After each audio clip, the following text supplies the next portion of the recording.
Welcome to an evening with Terence McKenna, Unfolding the Stone, Making and Unmaking History and Language, being held Saturday, June 1st, 1991, in Los Angeles. This is tape TMK 91-1, tape 1 of a 2-tape set. Just a couple announcements. Lux Natura is being phased out slowly. So if there's anything that you people want that they have, tonight's the night to get it, because it's all here in one place at one time. It will still be available through your normal channels, but this is the time to get it. Also, conference recorders are here, and they're doing duplications of this talk on site. He's an old friend of all of ours, so I'd like you all to welcome Timothy Leary.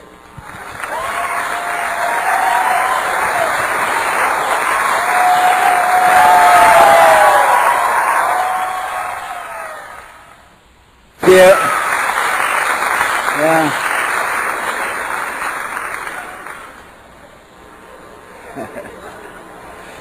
I, for one, am overjoyed to be here.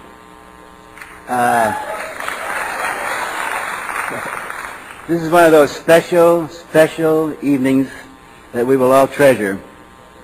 You know, as soon as I drove to that parking lot, and I saw people getting out of the car, many of whom were still carrying the uniforms and dazed expressions of Grateful Dead heads.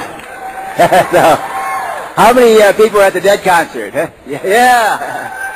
And they're coming over later. They're just ending now, so believe me, we'll have an infusion of, of wildness there. Terence McKenna means a great deal to me. I would say he's one of the 5 or 6 most important people on the planet.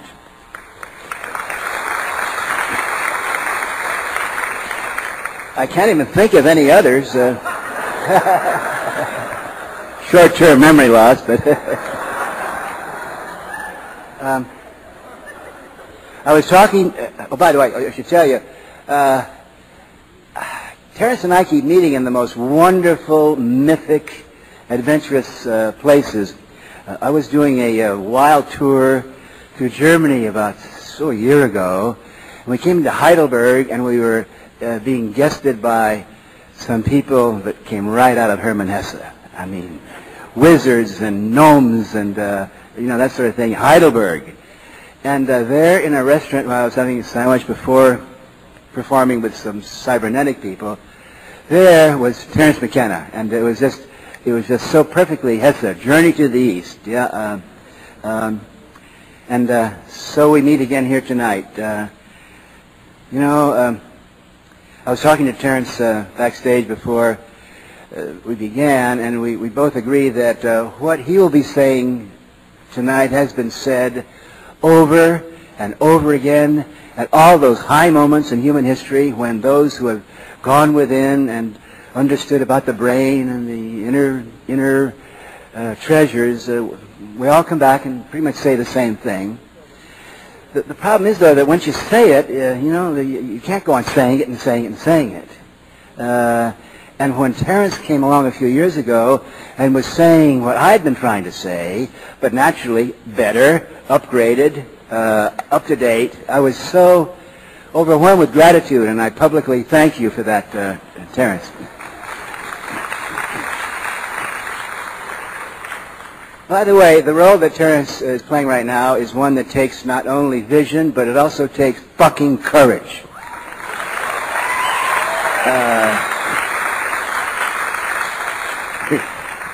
We were saying backstage that Terence and I are a small group of philosophers who make our living not in the ivory tower, if you call it living, but just speaking it, chanting it, raving it, ranting it, and no one has ever done it with more poetry and elegance than the speaker tonight. I'm going to say one more thing, and then we will have what we've all been waiting for.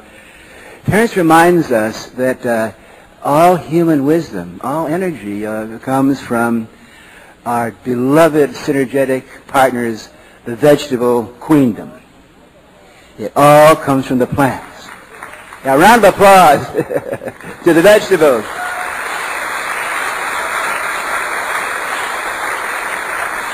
Now, we all know that the human body, we have to have food. It comes from vegetables. We have used vegetables over the years, the essence of vegetables in the form of wood to develop fire, gas, oil, and so forth. Oil, by the way, is the number one crack addiction of the modern industrial society. But what we forget and what we look to Terence for tonight is to be reminded that plants have given us an even more important gift. They give us the gift of vision. They give us the illumination. And throughout human history, there are the Eves and the Pandoras. Usually it's a woman who takes this wonderful vegetable and gives it to humanity and says, be illuminated. And now, for our illumination and our pleasure, please join me in welcoming Terence McKenna.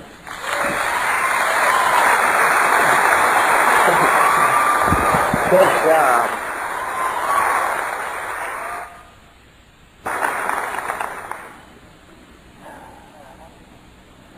Well, I want to thank Tim. That was a wonderful introduction. I'm sure I know I wouldn't be here tonight if it weren't for Tim Leary. He was the pathfinder. He cut the way through the woods. He gave us all permission to be very much the people that we are tonight. And it's wonderful that one Irishman can hand it on to another and that we can keep it in the bardic tradition. Before I get started, I want to thank a number of people who've put a lot of energy into this event to make it go. Steve Marshank promoted and organized this. He's been at it for months and months. Roy Tuckman, Roy of Hollywood, and Diane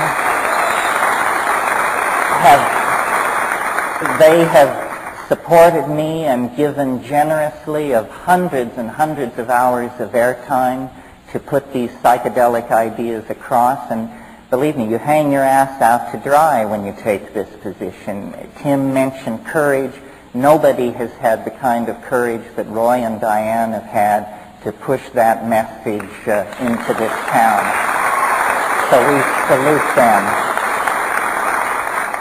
And Eric Alley did the wonderful poster. He's done them for these events for years. He's a beautiful artist. Christian Duffy and Jim Essex are here to see that you find your seat and stay in it. And we thank them for that. And last and certainly most importantly, Kath Harrison McKenna, my partner in building the dream of botanical dimensions.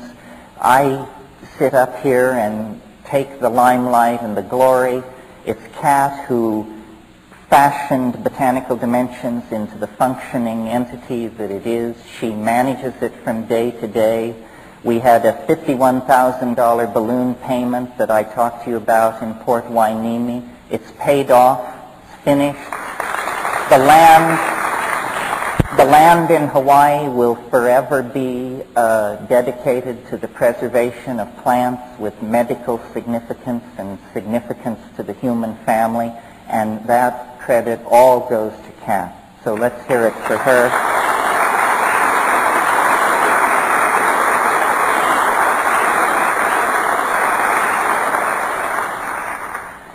And that brings me to, for those of you who haven't followed this so closely, to pointing out that this is a benefit for botanical dimensions. That's why it was $17+ a pop. And what is botanical dimensions? It's a small response on our part to a major problem.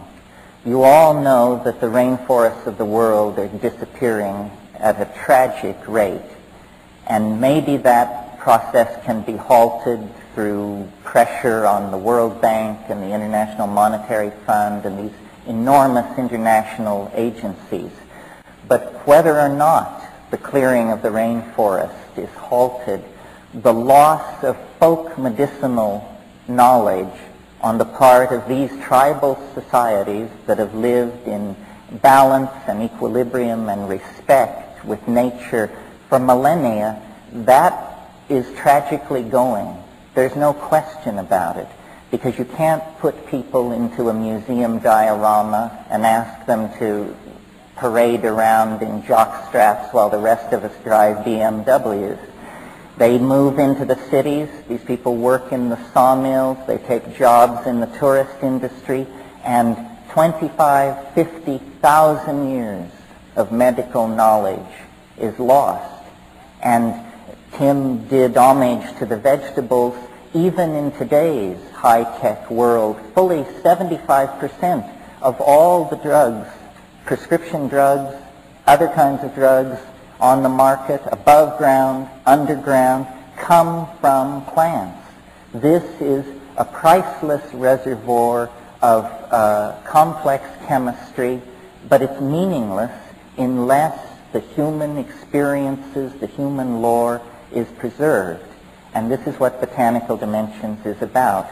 We have collectors in Peru, in other parts of the world, and we bring seeds, rootstock, living plants to Hawaii, and there these things are grown, as in a living library, toward the day when a more enlightened society will have the wisdom and the good sense to team up with the vegetable world and create a more humane medicine, a more humane religion that has some real life and light in it. So that's what we're doing out there. Any help any of you can give us, we're deeply appreciative. Spread the word. Since we began this project, many imitators have sprung up, and this was our intent and our hope, and great good work is being done. So please support the conservation of folk botanical and medical knowledge.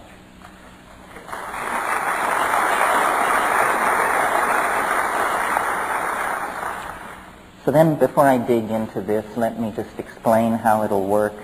I'll talk for a while, then there'll be an intermission, and then we'll come back, and given however much time is left over, why there'll be a Q&A, and we'll have a mic for you to line up behind. Okay. All right. First of all, thank you all for being here. I know we're up against the Grateful Dead, my favorite band. I'm going to quote them repeatedly. It's 1,000 to 1 chance that this would happen, and it just shows the world is stranger than you can suppose. So, the name of this talk is Unfolding the Stone, and I wanted to talk about this. It's a departure for me because I think we've just been through a real hammering over the past 10 months. I mean, if you've still got your optimism intact, and believe me, I do, you've been through the fire. This has not been an easy 10 months for the people of this planet or the planet itself.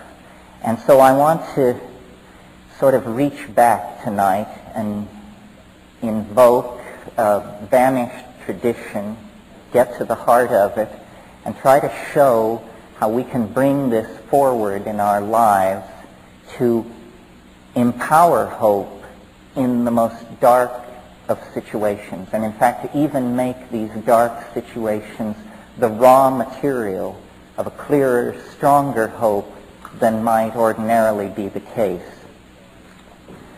A few days ago I was talking to a friend of mine, and he wanted to tell me the story of sitting in the presence of a 104-year-old Vietnamese monk. And the guy had basically kept his mouth shut, the monk, hadn't said much around the monastery where he just sort of cleans up. But then he announced he wanted to talk about meditation. And he opened his remarks by saying, "We are all luminous beings. Why then do we not appear before each other radiant in our illumination?" And this is the conundrum of life. This is the problem.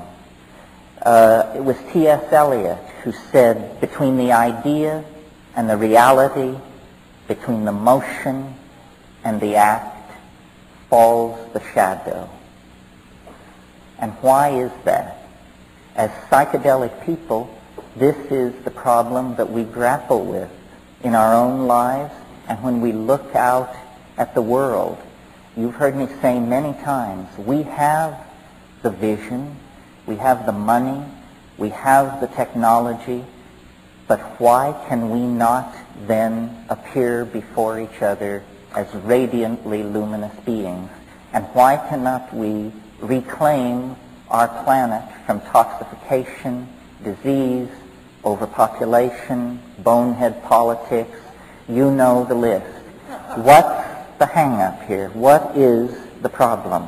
Why is perfection so distant? Well, what I've learned from life and vegetables and travel and books can be summed up in two Greek words.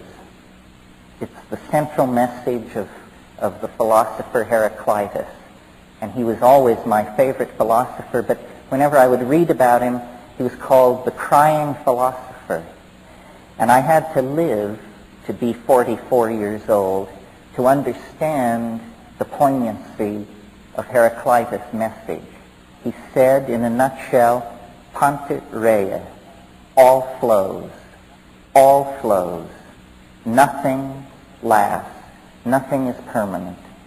And this is the hardest message life has to teach.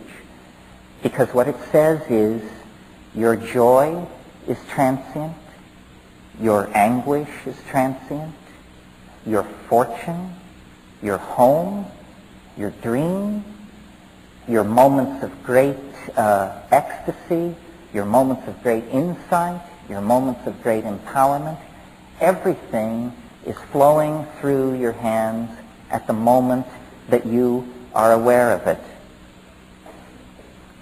William Blake, who in a way set this engine going a couple of centuries ago, said, what is the price of experience? Is it bought for a song or wisdom for a dance in the street? No. It is bought with all that a man hath. His wife, his home, his children. Now this is not a pessimistic message, and William Blake was not a pessimistic guy. He was the same guy who told us that if we could but cleanse the doors of perception, we would perceive the world as it is, infinite, in a grain of sand. How can we take this poignancy, this sense of impermanence, and weld it into something which is paradoxically indestructible and has meaning in our lives and gives us not only the strength to carry on, but the power to be exemplars, the power to stand up before other people and let them then feel the power of vision in the paradox of permanence in the face of the need for indestructibility. Well, to answer that question, I felt that we had to leave the narrow confines of 20th century thinking, and we had to reach back into the byways of human thought that have been, by most of us, somewhat passed over and forgotten, because after all, modern life makes great demands on us. It's enough to just keep your checkbook balanced and your insurance paid. We can't all spend our time delving in the libraries of the noetic and Gnostic and Hermetic and magical traditions. But I thought it was worthwhile to talk to you about this tonight because we have been through such a difficult 10 months. And it was also Heraclitus, the all flows guy, who said, all is war, all is war. And what he meant was everything occurs in the presence of its opposite, and out of that there is generated the friction, the heat, and the light that all comes together in an indissoluble package as part of life. So what I want to talk to you about tonight, and how it relates to unfolding the stone, is the notion of alchemy, of all things. Alchemy, as I'm sure many of you know, is really the secret tradition of the redemption of spirit from matter. But many of you may imagine that alchemy is simply a discredited pre-scientific obsession of unbalanced minds interested in changing base metals into gold, lead into the stuff of commerce. This is the benighted reputation that alchemy has acquired in a century so given over to the literal and the material and the non-spiritual that it's lost all touch with the adumbrations of meaning that vibrate behind the perceptions of the alchemists. The central conception of alchemy is the conception of the philosopher's stone. What is it? It's the universal panacea at the end of time. It's the chocolate cake that your mother made once a week when you were a child, the panis supersubstantialis. It's all things to all men and all women. If you are hungry, you eat it. If you're dirty, you shower under it. If you need to go somewhere, you sit on it and you fly there. If you have a question, it answers it. It's something that the human mind senses in itself and related to, invoked, worshipped over centuries before the slow rise of the patriarchy and rationalism and materialism turned it into a myth, a fairy tale. It is not a myth or a fairy tale. It is the burning primary reality that lies behind the dross of appearances.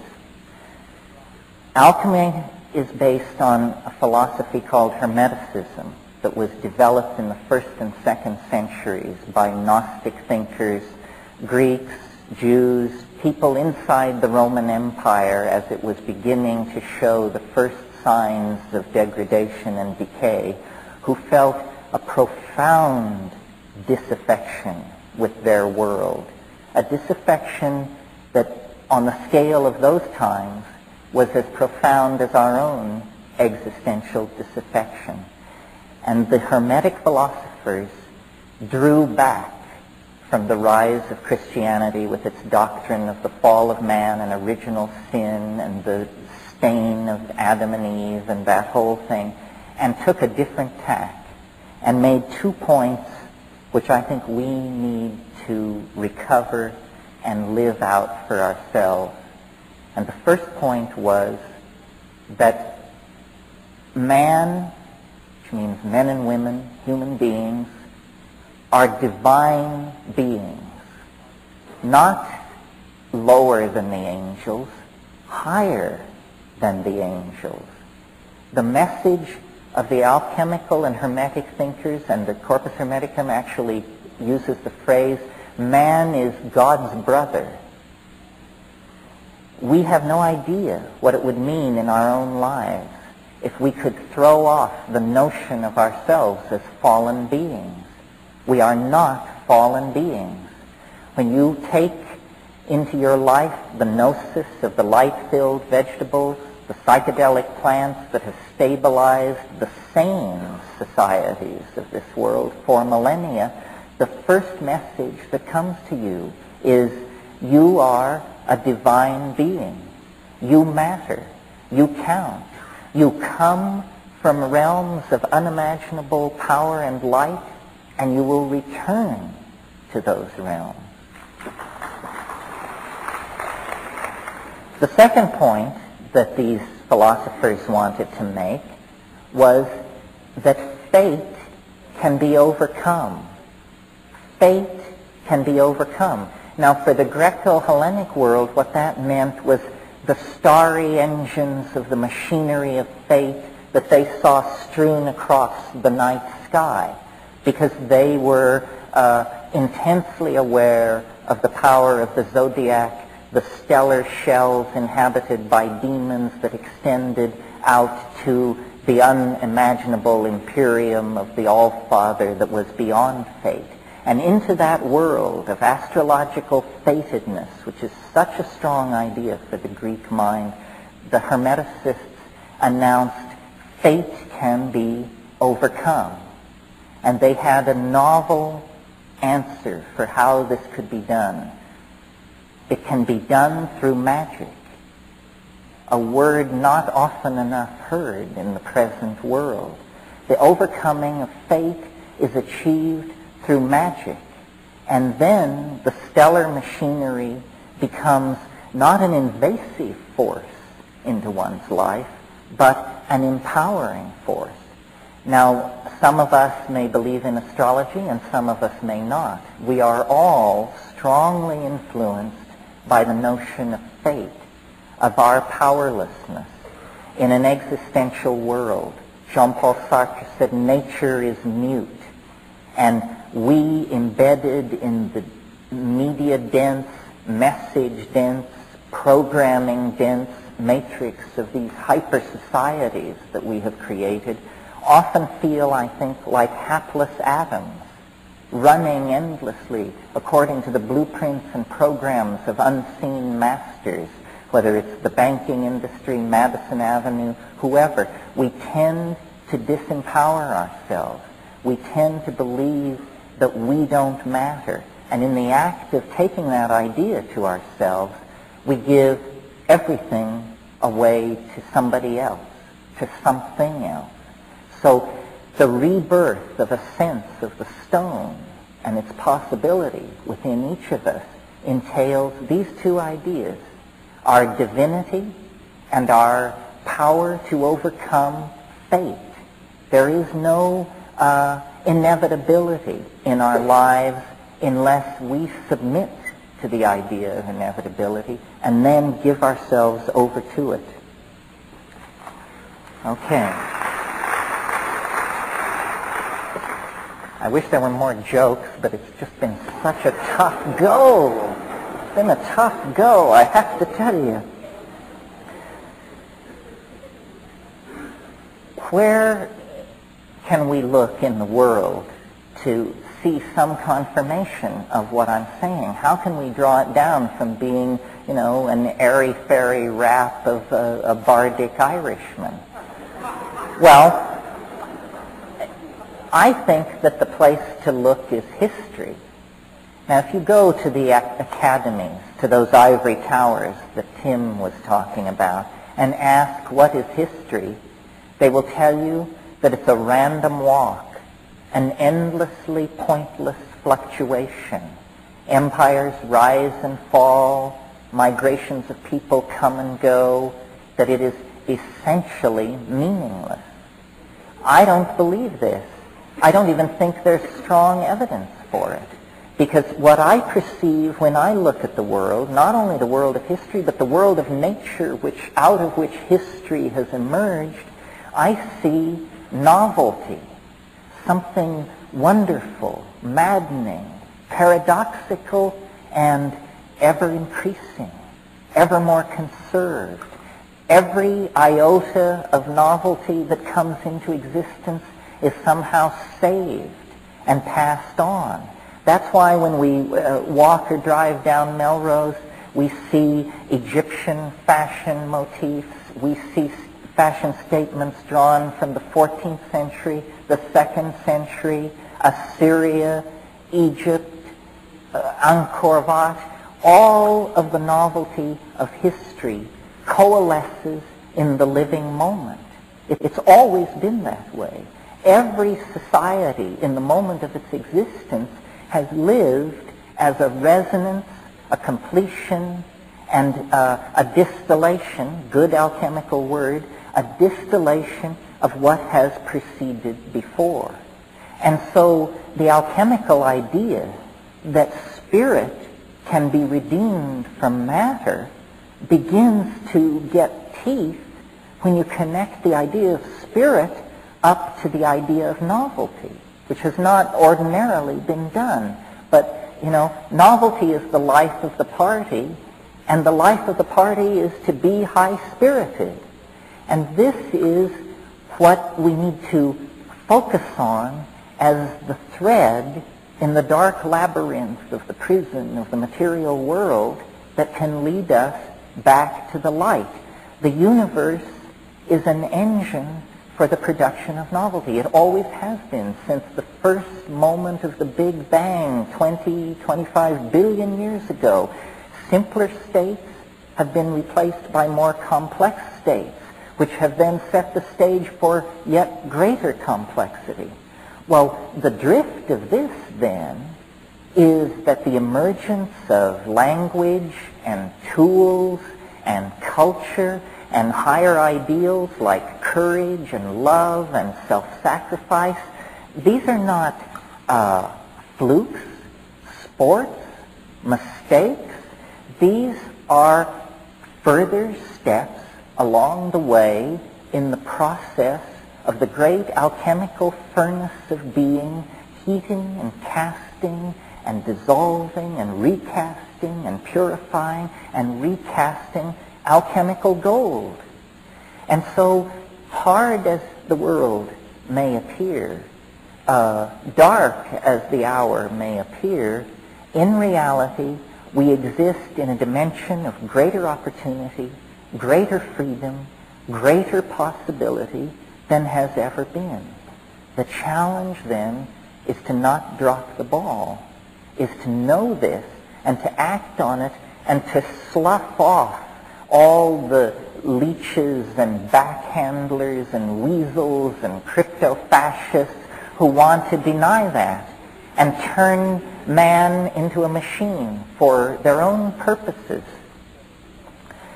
Alchemy has always perceived this and has delineated stages in the transformational process. And these stages are worth talking about, not in the details, but in the two bipolar states which define this. They used a bastard Latin, and they called them the nigredo and the albedo. The nigredo is the precondition for transformation. And what is it? It's shit. It's detritus. It's flotsam. It's debris. It's being HIV positive. It's being deep into your fourth marriage and sinking fast. It's bankruptcy. It's, serum hepatitis. It's the inevitable dark night of the soul that comes upon us. And these dark nights of the soul come upon all of us. Nobody gets through this world without a little dung raining down on them, believe me. I mean, you may evade it for decades, but then there'll be a knock on the door. You know, it's said that the millstones of fate grind slowly, but they grind exceedingly fine. So what do we do with that? Well, the answer is we welcome it. This is what the alchemists awaited. The nigredo, the prima materia, the dark matter, the chaos that is the precondition then for redemption. And God knows we've got lots of chaos right now. I mean, we have war, famine, revolution, millions of homeless people on the move. The nation state is dissolving. The relief agencies of the world can't keep up. The various secret societies, mafias, and cabals that have always tried to tie us into chains, they're all working overtime. We are in the nigredo condition. Hallelujah. This means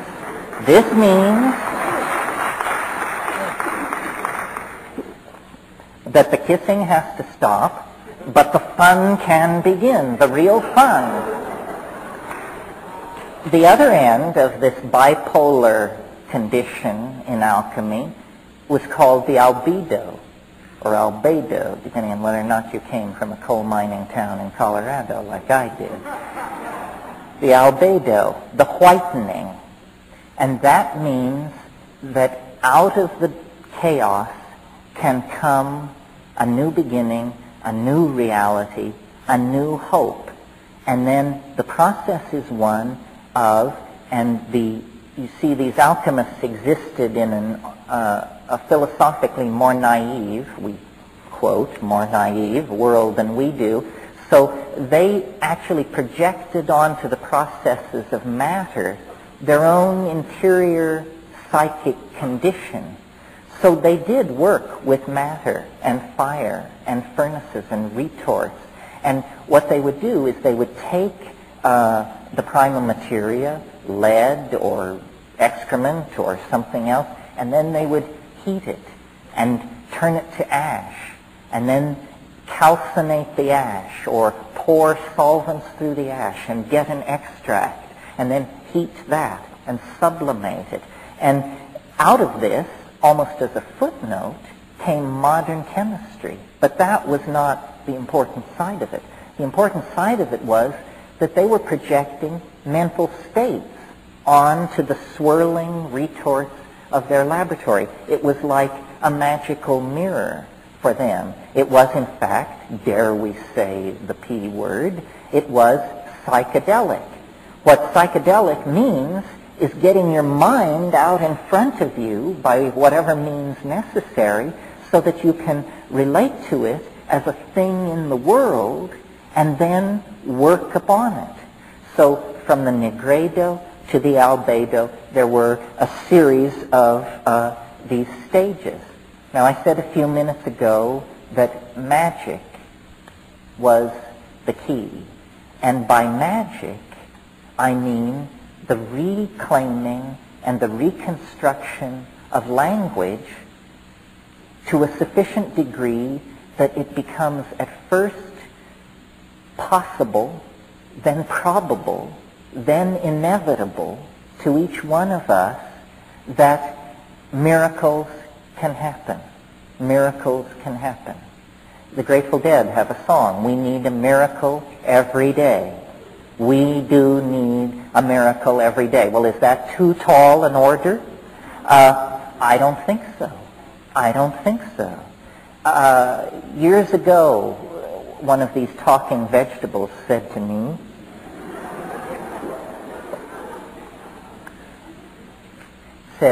mind conjures miracles out of time. Out of time. Time is the prima materia on which the alchemical process works. The alchemists, again in their naive way, believed that precious metals, diamonds, gold, sapphires, actually grew in the earth. Because for this alchemical point of view, everything was alive. And my friend Rupert Sheldrake is leading the charge to create a new birth of that perception inside science. The idea that nature, all of nature, is alive. Not simply organic cellular nature, but that the earth itself is a living being. So mind conjures miracles out of time. And the proof that this can be done, and it's an incontrovertible proof, and I defy any naysayer or bring down to overcome it, is ourselves. We are the proof that mind can conjure miracles out of time. If it weren't for us, there would just be birds and foxes and coral reefs and glaciers, but nature was not content with that level of novelty. 1,000,000 years ago, 100,000 years ago, nature grew discontented and said, let's raise the ante. Let's go to higher stakes poker in this planetary game. Let the monkeys speak. Let them build fires. Let them elaborate tools. let them march forward onto the stage of creation. And remember, I said the Hermetic faith was that humankind was could act as the brothers and sisters of God, not motes in God's creation, but co-partners in the invocation out of being of yet greater novelty. Why? For play, for fun, just the cosmic madness of it all, the pure cussedness of it all, to raise the stakes higher and higher and higher. Now, I keep going back to this thing of can it be done, because I want to convince you, because I'm so certain. I love Herman Melville and his rhetoric, and friends of the whale, bear with me. For Herman Melville, the whale was not the endangered creature it is today. It was the dark cosmic god of Christianity that haunts us and tries to pull us down. And there's a wonderful speech in Moby Dick where Starbuck, the first mate, you remember, wimpy little Starbuck, he stood for Christian right reason. And he says to Captain Ahab, to seek revenge on a dumb brute seems blasphemy. And Ahab says, blasphemy, Starbuck? Speak not to me of blasphemy. I would strike out the sun if it insulted me. For could it do that, then could I do the other. For there is ever a sort of fair play. And that's the point of that rap. There is a sort of fair play. You've been told from the cradle that the deck was stacked against you. Fall of man, original sin, so forth and so on. It's bullshit. It's absolute bullshit. There is a sort of fair play. And if you can get in touch with that in your life, you know, when Muhammad wouldn't come to the mountain came to Muhammad. That's fair play. And if you can have that perception, the world will begin to work for you. It will begin to move toward you as the mountain moved toward Muhammad. The mushroom said to me once, nature loves courage. Nature loves courage. And I said, what's the payoff on that? And it said, it shows you that it loves courage because it will remove obstacles. You make the commitment, and nature will respond to that commitment by removing impossible obstacles. Dream the impossible dream, and the world will not grind you under. It will lift you up. This is the trick. This is what all these teachers and philosophers who really counted, who really touched the alchemical gold, this is what they understood. This is the shamanic dance in the waterfall. This is how magic is done. It's done by hurling yourself into the abyss and discovering that it's a feather bed. And there's no other way to do it. This is why I have always taken the position that as modern people, you know, we can't go out and set armies marching or launch religions, and who would want to anyhow. But to the people who say adventure has fled, it's all humdrum, I just know, you know, that they have forgotten the 5 grams of psilocybin sitting in their refrigerator. I mean, Magellan may have had excitement rounding the Horn, but you in your living room later tonight can put him in the shade if you have the courage to do the things that are necessary to do. And we know what they are. And of course, the first thing to do is to tell society to fuck off, because they don't know what's going on.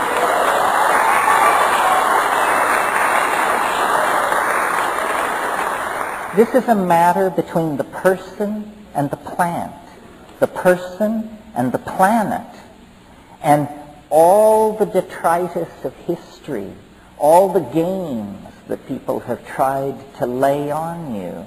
You know, they just want to get you down in the ditch that they're in. We know this because Aboriginal societies have never broken the faith.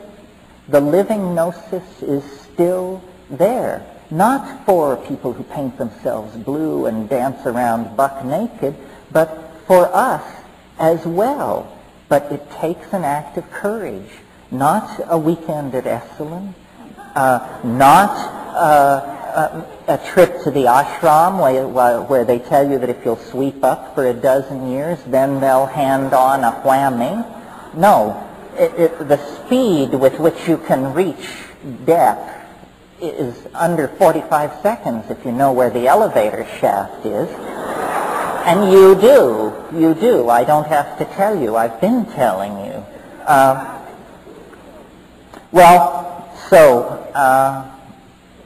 There's one more alchemical metaphor or stage that I want to mention here,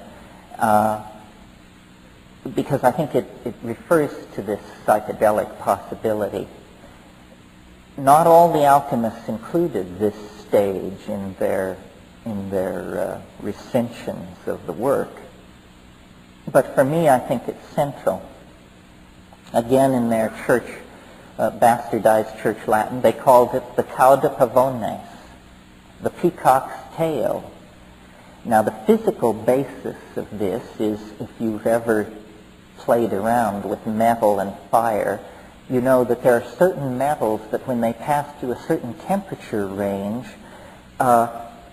iridescent colors play across the surface and sometimes even freeze. And in the glazing of pottery at low temperatures in Raku, what these pottery masters are aiming for are these wonderful iridescent surfaces that play across the glaze and then can be frozen into it. Well, this is the peacock's tail. And in alchemy, this was thought to precede the final whitening, the passage into the pure, the goal, really. And rather than see the present world as exclusively a vale of tears and a black prison, and none of these metaphors are mutually exclusive. You see, the alchemists, the great strength of alchemical thinking and the way in which it is completely antithetical to science, and in fact why science has so much contempt for it, is because the alchemists had the wisdom to see that everything occurs in the presence of its opposite, that it's not either or, it's both and.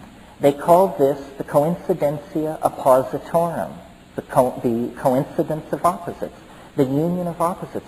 This is a great truth, because I think all of us live under the rubrics of, am I good? Am I bad? Am I lazy? Am I obsessed?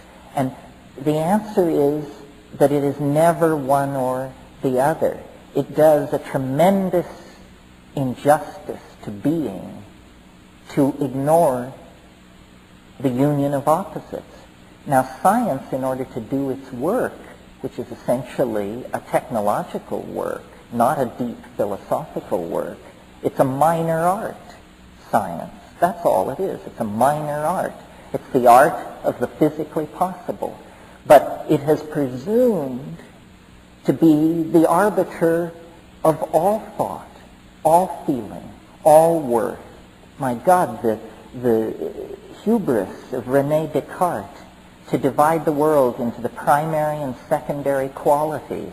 And what are the primary qualities? Motion, mass, spin, momentum. And what are the secondary qualities? Color, feeling, taste, tactility.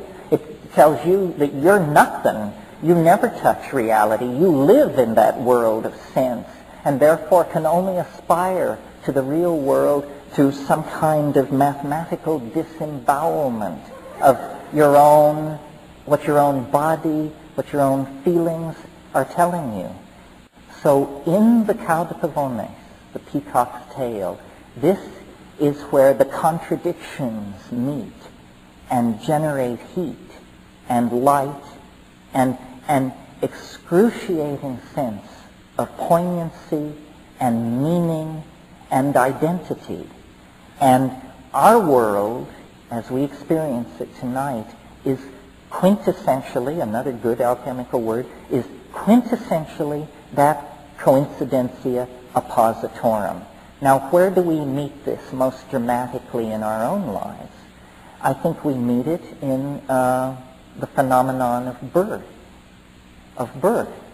If you had just parked your flying saucer in the bushes and came from a world where sexuality was unknown and people were grown in vats or something, and you came upon a woman in the act of giving birth, it would appear to be a catastrophe in progress, a tragedy at the limit of tragedy.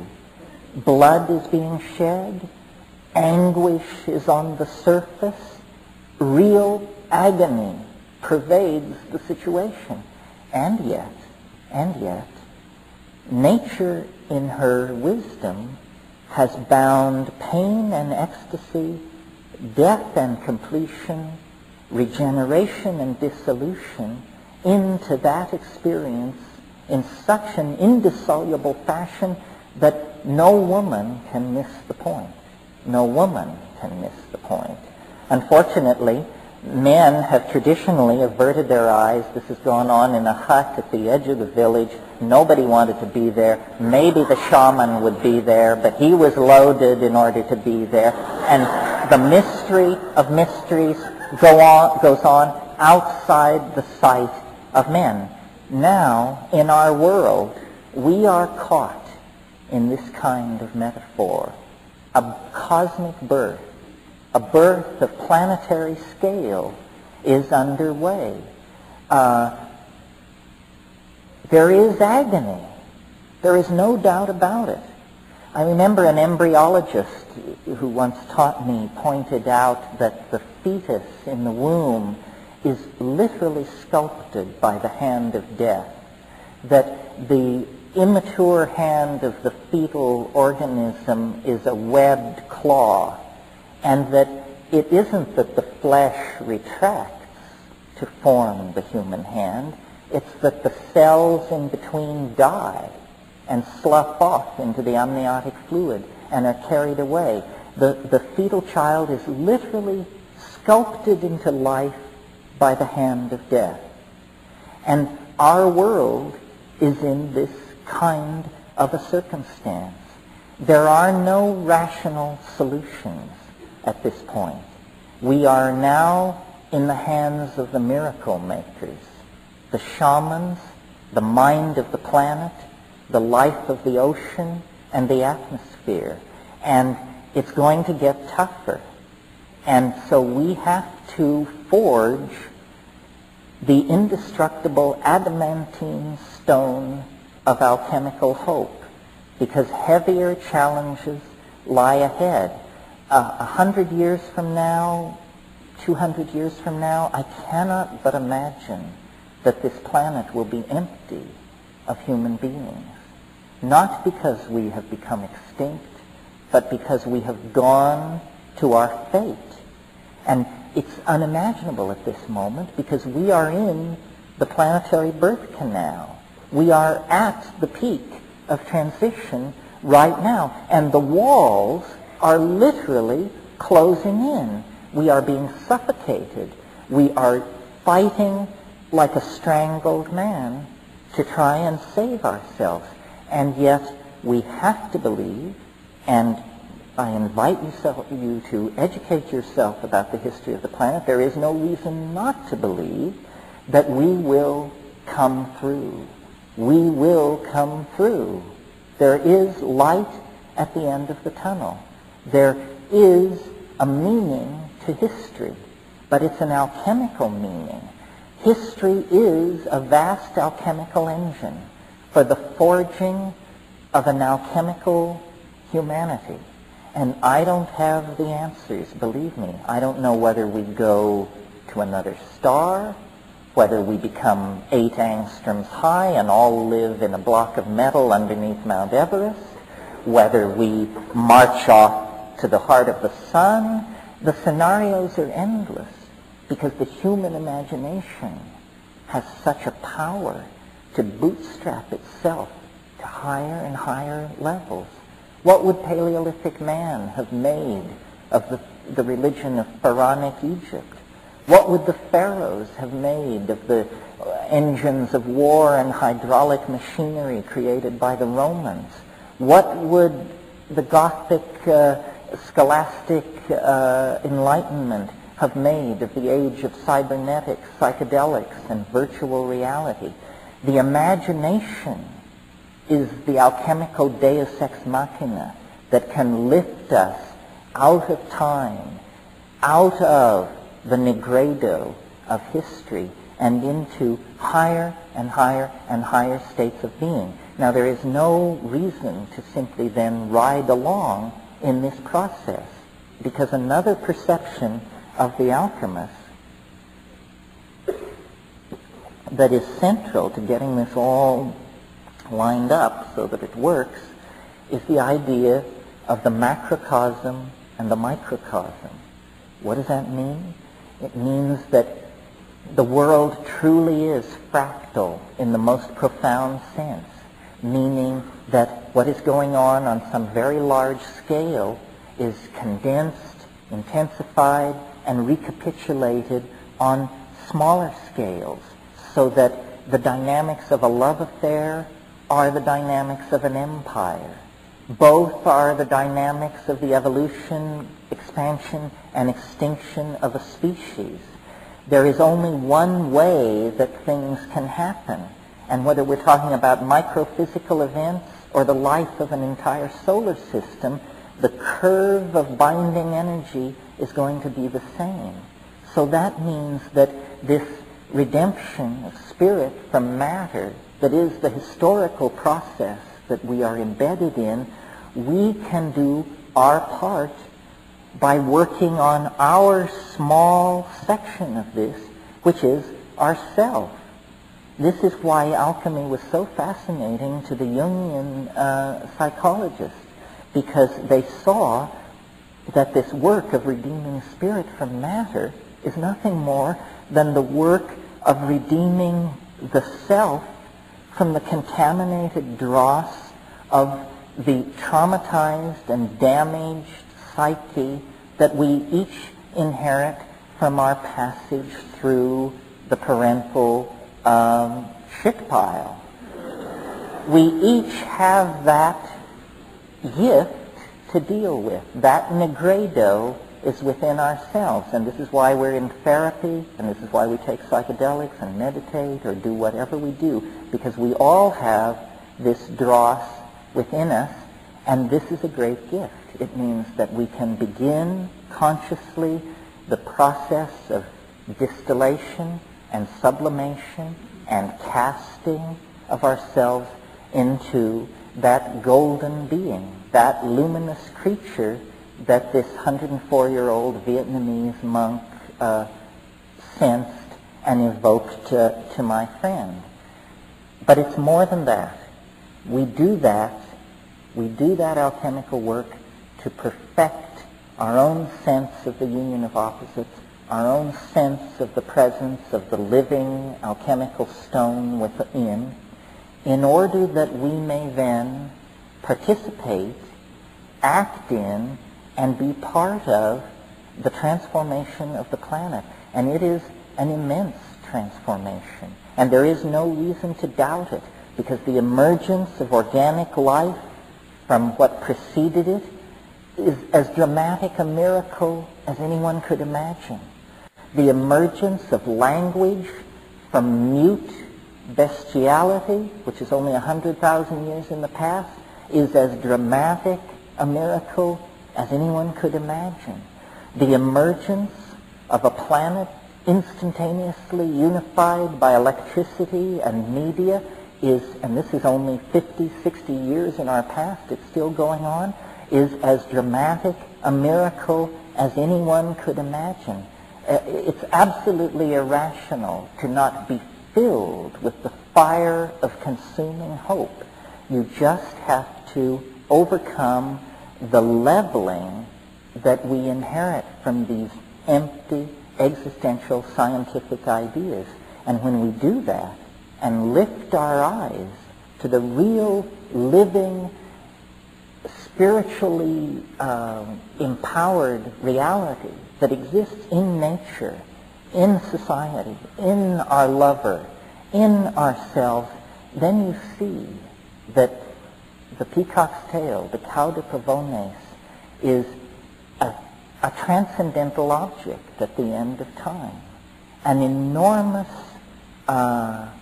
unspeakable something that beckons across the historical landscape, that casts an enormous shadow that reaches clear back to the earliest moments of the universe, that we have always been in the grip of that iridescent, strange attractor.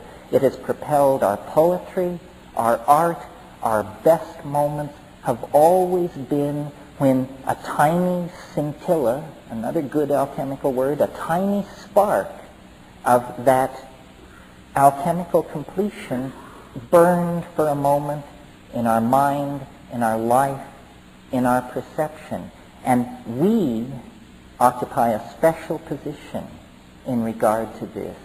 Millions, thousands of generations of human beings have come and gone and could only glimpse this in the ecstasy of eroticism and psychedelic empowerment and ritual magic.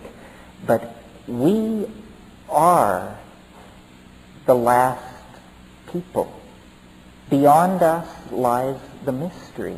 If we have but the courage to move forward into that abyss, to believe that nature will reward the dreamer, then we can complete that wonderful Irish toast which says, "May you be alive at the end of the world." Because it's that close. It cannot wander much longer. All of the preconditions have been met, and the peacock's tail grows daily whiter and more radiant and more brilliant as we sense now, breaking into our dreams, breaking into our waking lives, the presence of this attractor. It has always given people meaning, but we are the privileged inheritors of that meaning, and we have then the privilege of putting it all together in one piece and standing ready at the end of history to go into the mystery and be completed. So that's the end of my song.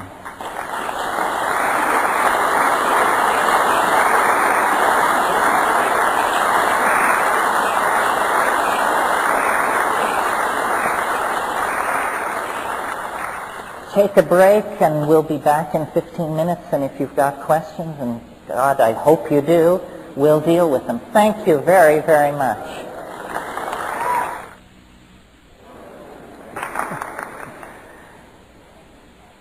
Do you know what insomniac, dyslexic philosophers do? They sit up all night wondering if dog really exists.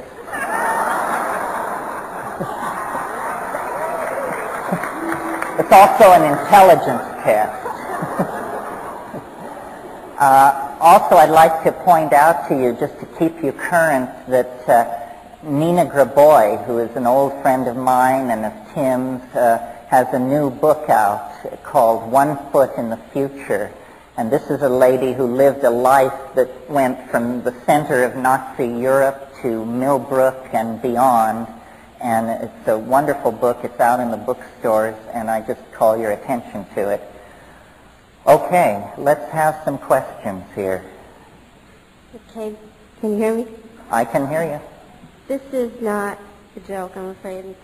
It's more serious again. I believe that among the fundamental rights that people have to fight for self-empowerment, one of them is the right to commit suicide, just like the right to take psychedelics and all that.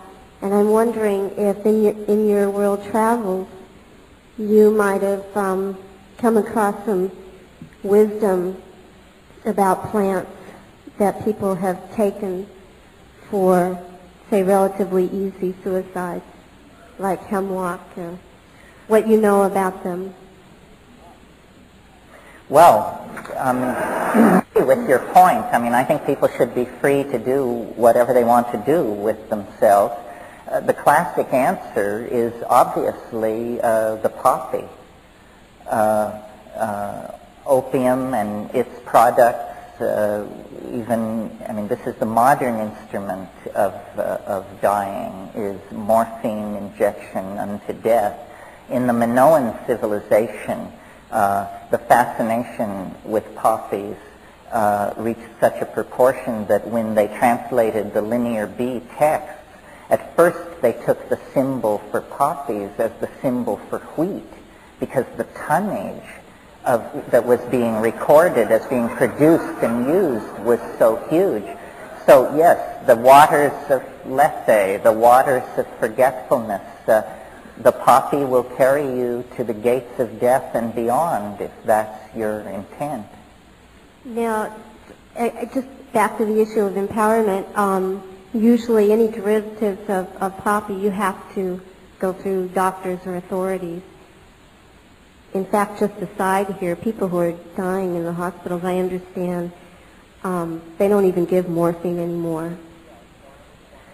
Well, why bother with the derivatives? The poppy grows. It's still a relic, ornamental in many suburban gardens.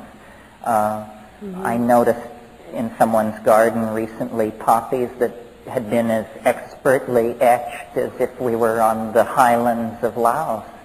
So the gnosis of it hasn't died. You're right that the heroin and morphine are extremely controlled drugs. But again, the poppy is there. If I were making drug policy, I would promulgate what I think of as the Vegetable Drug Act and simply say plants are legal. Right. All plants should be legal. People hold up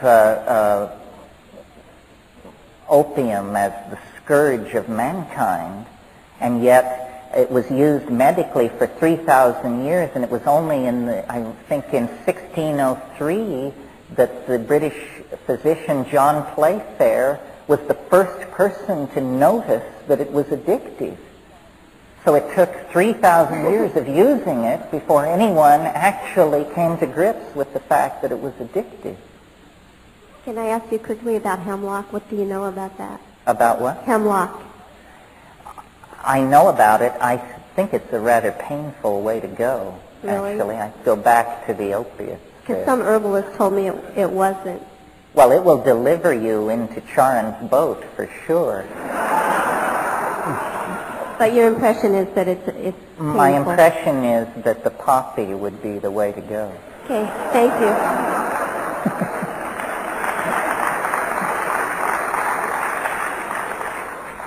Thanks for keeping it light.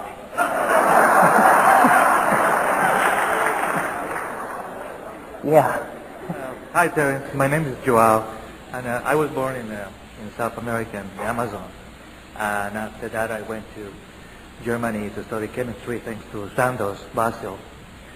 And in Germany, I think people think of in a way that you want to educate the society.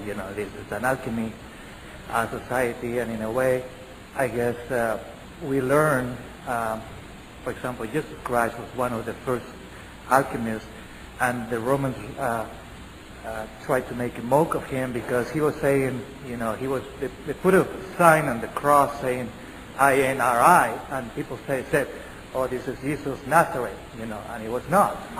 was the Latin word that we learned in chemistry, was igne.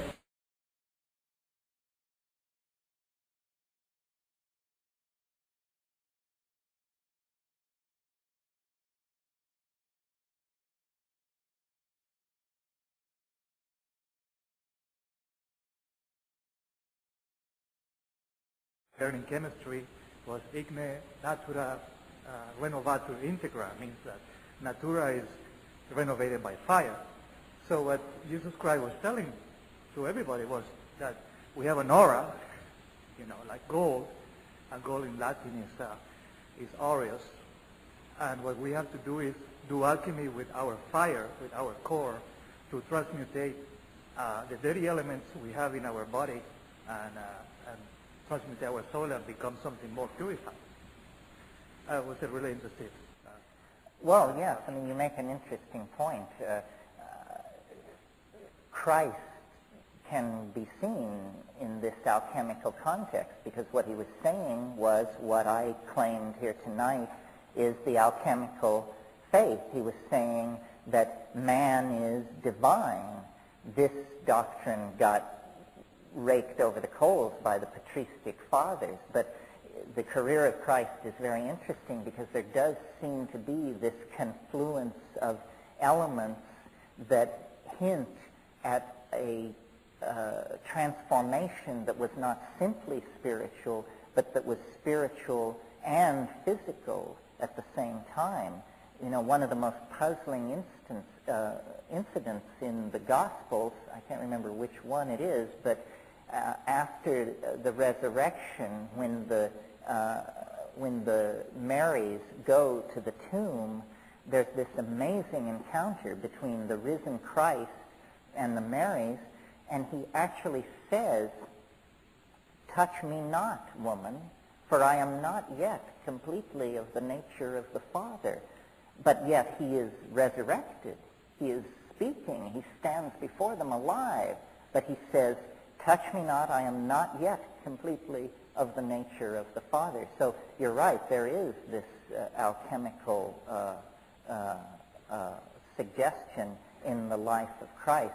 The story about Christ that I always like to tell, because it seems to vindicate some of what we've indicated here tonight, is it's a wonderful story.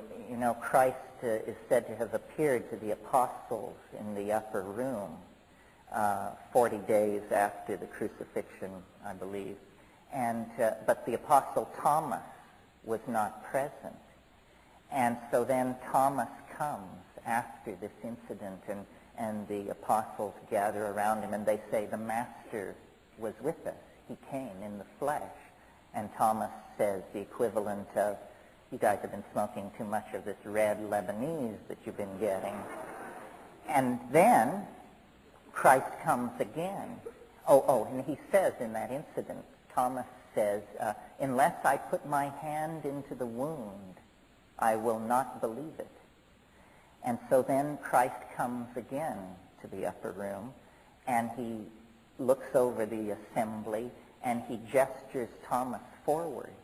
And he says, "Thomas, put your hand into the wound." And so he does. Now, different people have different interpretations of what's going on here. And Thomas is always called then in Christian exegesis Thomas the Doubter.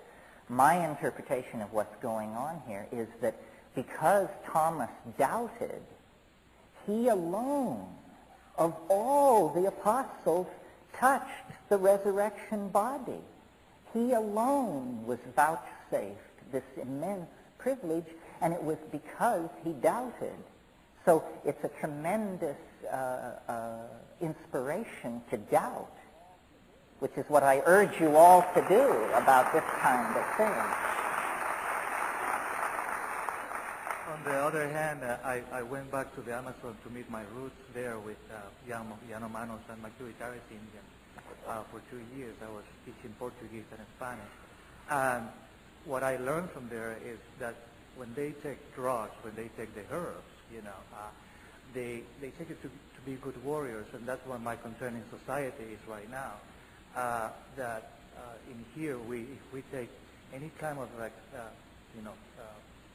excite substances to the nervous system, we don't understand why we're trying to become a warrior in that way.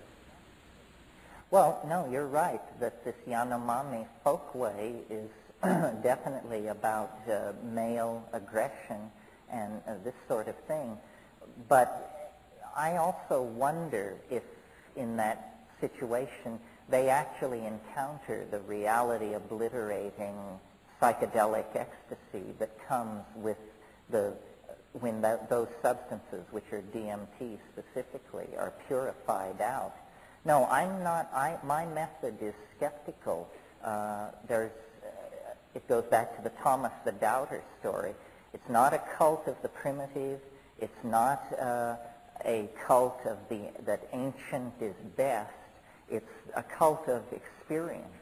Direct experience is what needs to be empowered, and you have to trust your own intuition. There are horrifying experiences that can come as a result of plant use. In Madagascar, the modern Malagasy Republic, there's not a highly developed psychedelic usage, but they have concentrated on and developed what are called ordeal poisons. And they have about a dozen of these things. And what these are plants that you take the preparation, you believe that you're going to die, you want to die, you beg to die, and you don't die. Instead, you come through it, and then you're so damn glad that you came through it that it's an ecstasy. Just the mere fact of having lived through it, you see. So, isn't it what we have right now with all the ventilator systems? That's right. That's the same idea. Sure. Thank you. Thank you.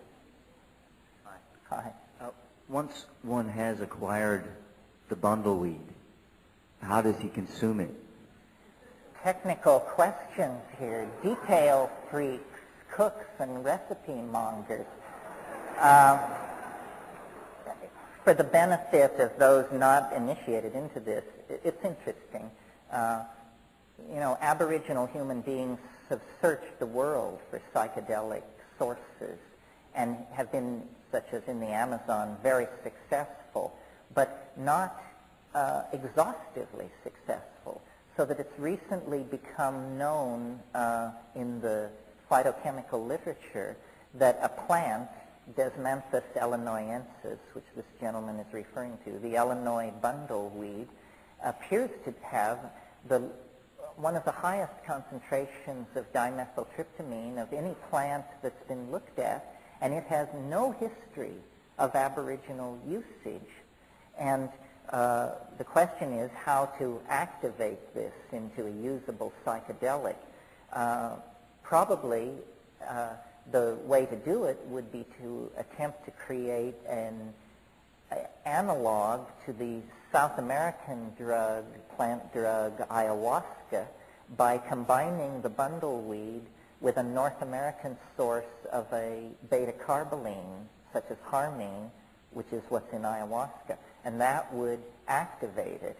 And the obvious candidate for that would be a succulent plant that grows in the deserts of New Mexico and Nevada, Pagamen harmala. And Pagamen harmala combined with Desmanthus illinoiensis in the correct proportions would probably deliver a stunning psychedelic experience. Would you eat it or smoke it? Drinking. You would boil them together. No, smoking you can't. It's too diffuse in these things. No, you would perform an alchemy. You would boil the two for many hours in a large volume of water, pour off the wash, add new water, boil more hours, pour off the wash, combine the two fractions, get rid of the physical material, and drive it down until it looks like thick coffee. But, don't be consumed by your alchemical investigations. I mean, proceed carefully with this stuff because it's going to work if you get it right. In the absence of a scale, how might one measure 5 grams of psilocybin, dry psilocybin. Spring for the scale.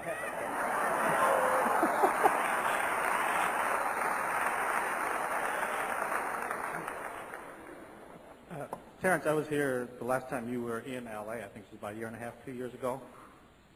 And I mentioned at that time, I felt there was a need for something set up where the in-between times that you aren't here, there could be some interaction between we who are here. And I don't know what the reaction was, but it finally ended up with you telling somebody, please take this lonely guy out for dinner. So it may come out that I was, but the truth is, when you live out in Bellflower, California, which is really like, the boondocks, you're not in the midst of daily interacting with people, of your nature or like in mine. Now, I know Roy Tuckman did have a meeting of listeners for KPFK, I think about 2 weeks ago, which is great. This is the first time I think he's done that. And I didn't make it, but I really is. And what I did last time was simply volunteer myself as anybody wanting to further get together or explore something, some type of organization or some type of group. Are you familiar with the Whitney Reader? Mm-hmm. Now, their April, did you see their March-April issue where they were championing salons? Mm-hmm. Where they took a lot of heat for that, too, because people said, what are you talking about salons when the world is aflame? But I thought it was a good point to push it. Yeah. Well, my understanding, I resubscribe to them that they're going to match up their readers in areas in the country to see if they can ferment some of these salons. I think it's a great idea for empowering the individuals for that message of hope. It's hard to hang on to hope out in the boondocks. And it's like we need something besides every 2 years a shot in the arm type of thing, or just listening, to Roy, which was great. I mean, I thank God for him. But some interaction, I think, with the people. Well, yeah, no, you make a very good point. I mean, what I often say at these kinds of events is it's a unique moment when you all self-select to be here. I mean, this is a city of what, 14 million people, something like that? And you have self-selected, even over being at the Dead concert, to be here. And so this is some kind of a core community. And it is true that we look like everybody else. There's no real way to tell. So whatever you need, somebody in this room has it. And we've reduced the problem from finding them in a city of 12 million to finding them in a crowd of 800. That's about the best I can do for you, but I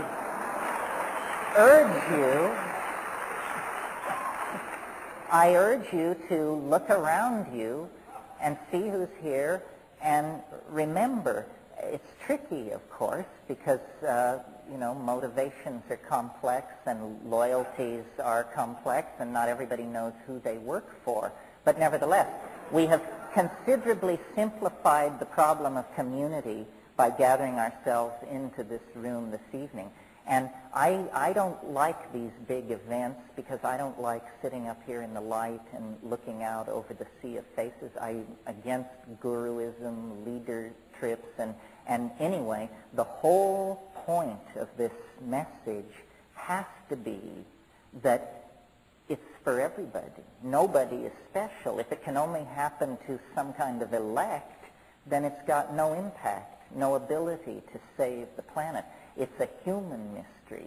It doesn't belong to the intelligentsia. It doesn't belong to the wealthy. It doesn't belong to the Irish, regardless of how we kid around about that. It's got to be for everybody. So take this man seriously. Here he is, second year in a row, pleading for community. Somebody take him to dinner. And community is the backbone of the thing. When I first started doing this, one of the most empowering experiences that I could have after talking to a crowd like this is someone would come up afterwards and say to me, I thought I was crazy till I talked to you, till I heard you talk. And what they meant was that they had done psychedelics in the 60s, and they had seen the elves and the machinery of joy, but then other people had turned to market analysis and international banking and what have you, and it all seemed to flow away. And so people need to find like-minded people. And as I say, this is about as far as I can go for you, and then you have to do the rest. But this is your affinity group. This is your family. You have narrowed it down. It still seems to be a little hit and miss. What I did last time, before I sat down, is if anybody was interested, I was going to be somewhere, stand here. And about 14 people, to my surprise, came up. We switched the names and addresses. I mailed out just the names and addresses. I really didn't follow up. And if any of those people are tonight, you need someone better to do a newsletter than me. But I'm willing to support, the people getting together and just be a focus point of them getting together. So I'll stand. Yes, drop this man. He'll be outside. And just explore, how we can get together more often than once every year and a half or 2 years, and whatever that may take. Sounds good.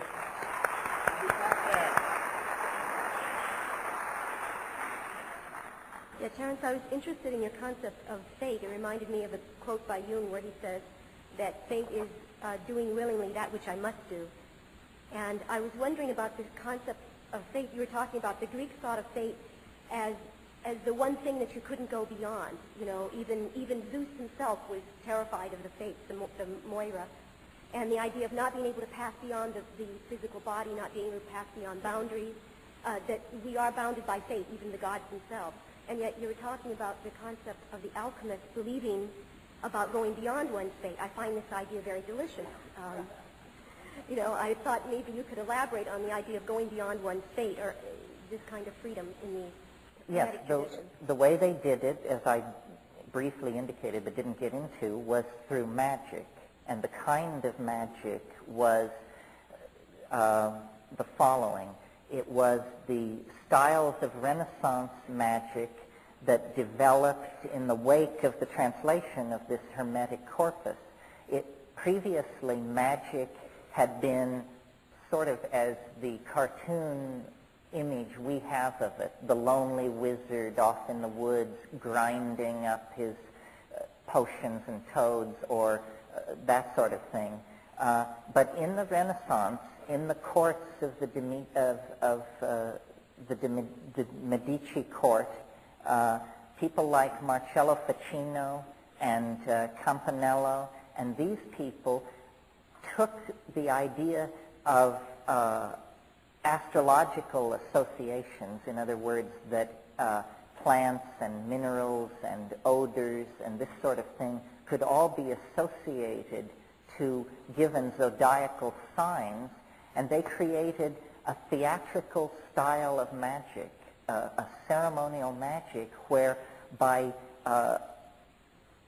say you wanted to counteract a Saturn aspect of some sort, well then, by choosing the opposite, the herbs and gems and perfumes associated with the opposite sort of situation and gathering them to you, you could make a model of the universe, a new model of the universe. And they did this in round rooms and built orreries and practiced a kind of ceremonial magic that made them then the companions of princes. And the dark figure of the lonely magician in the woods was replaced by the Renaissance magus, who was manipulating political realities, counseling popes, and taking magical power into his hands specifically for the purpose of counteracting the machinery of fate. It had to do with this idea of if fate is decreed by God's cosmos, but man is the co-creator with God, then by setting up a magical microcosm, the ordinary asterisms, the ordinary influences of astrology can be deflected. And if you're interested in this sort of thing, Dame Frances Yates wrote a wonderful book called Giordano Bruno and the Hermetic Tradition, And there's another book by D.P. Walker called Demonic and Spiritual Magic, From Ficino to Campanella. These are not easy books to find.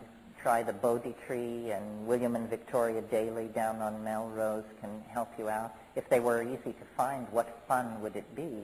I mean, part of the quest is getting this stuff together. But that's the basic theory of Renaissance magic, is to create a microcosm to counter the fatalistic machinery of the macrocosm. Yeah.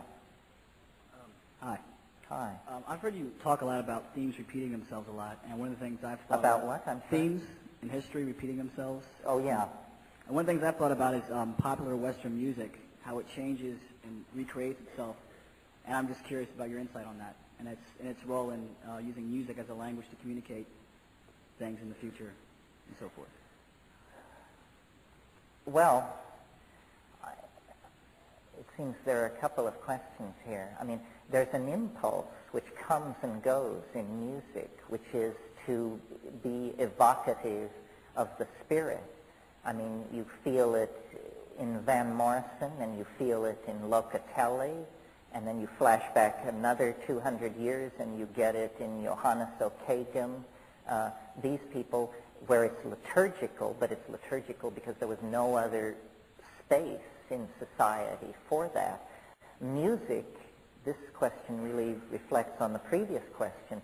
Music is the divine medium of exchange between man and these higher levels. And what I've always felt about rock and roll, and I feel it about what I do as well, is that it's such a pale reflection of what it wants to be and could be.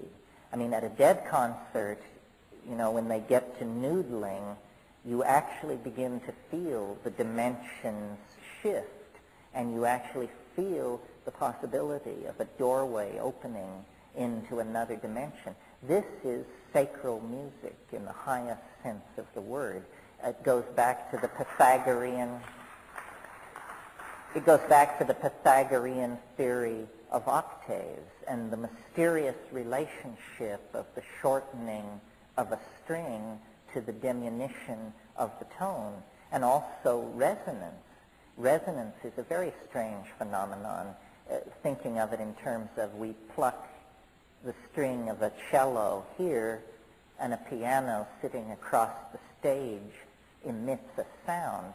I mean, this is action at a distance, incontrovertibly, which was always the goal of magic and always what was denied by science as a possibility. You see, we forget that it wasn't until the middle of the last century with Helmholtz and Faraday and those people that fields gained any kind of respectability at all. And the science of the mid-19th century resisted the idea of fields very furiously because it looked to them like magic. The Newtonian model of the cosmos is all little hard balls moving through empty space and reacting in absolutely calculable ways. We now live in a world where, you know, if I had an FM radio beside me, I could demonstrate to you that hundreds of messages are moving through every cubic centimeter of space and time, and we think nothing of this. It seems trivial. But in a way, it's a realization of the magical intent. One of the things I didn't say in the main body of my talk is how, in spite of science's resistance to magical ideas, how thoroughly it has unconsciously realized the major points on the agenda of magic. For thousands and thousands of years, electricity was something that you would see if you took an amber rod and a piece of cat fur and locked yourself in a darkened room and let your eyes adjust to the darkness, and then furiously stroked the cat fur, and then you would see a little static electrical discharge. And this was a parlor trick of magicians from the Hellenistic period on. Well, who would have imagined that you could light cities with that you could move pictures and sound of political activities and theatrical performances and propaganda from one side of the planet to the other in the wink of an eye with that.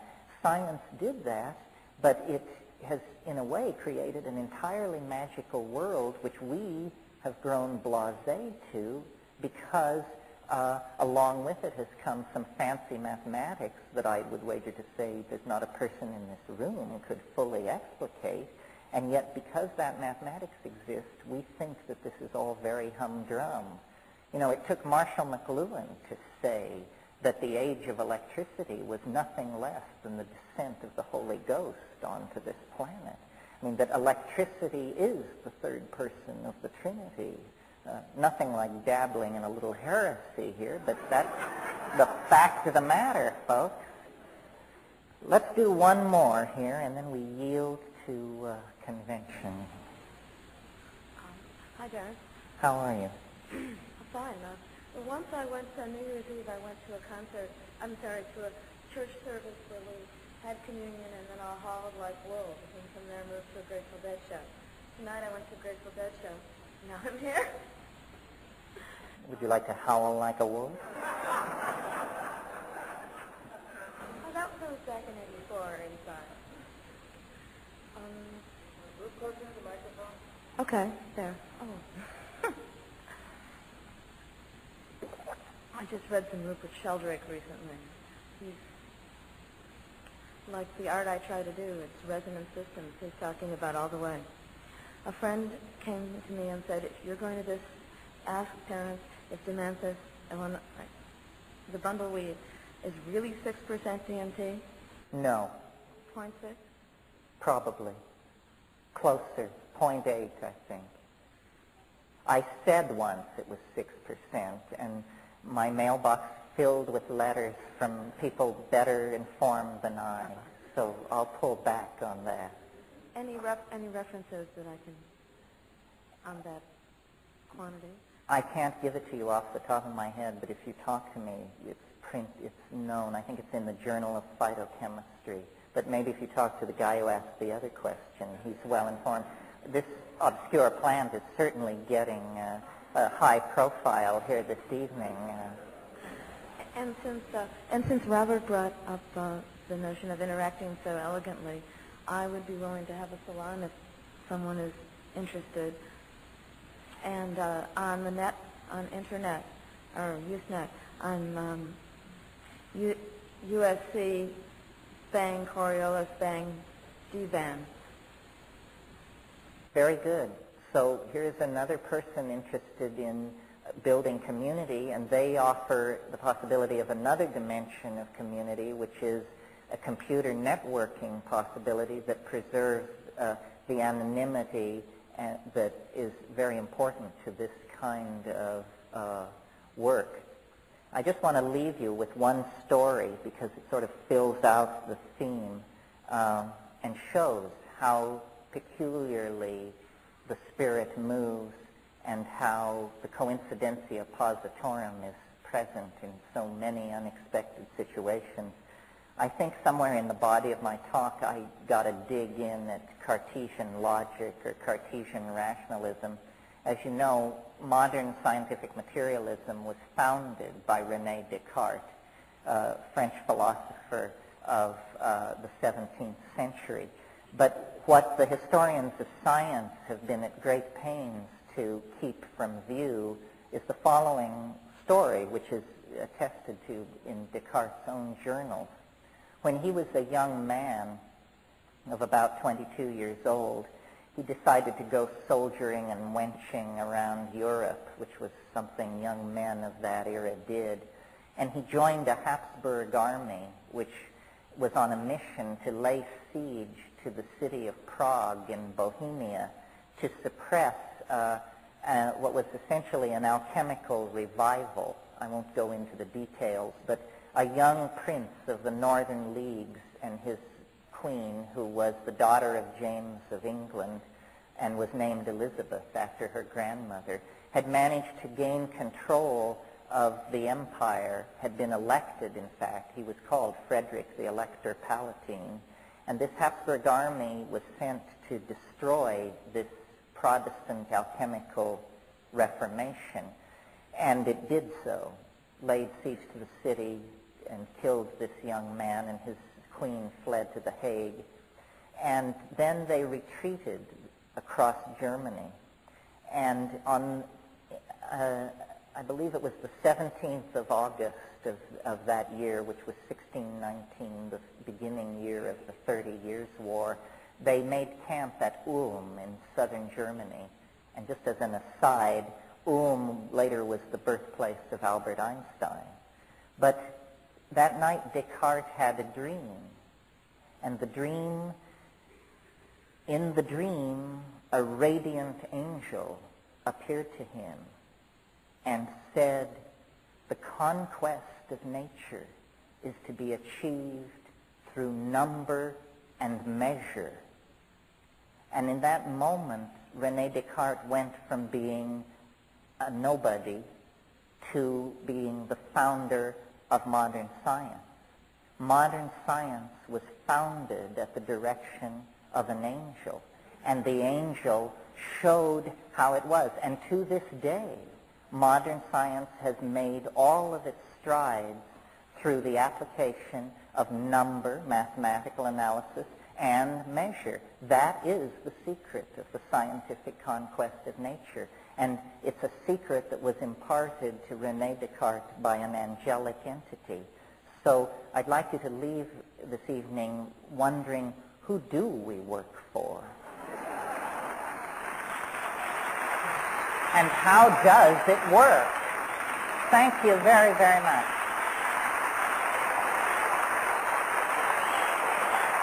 Good night.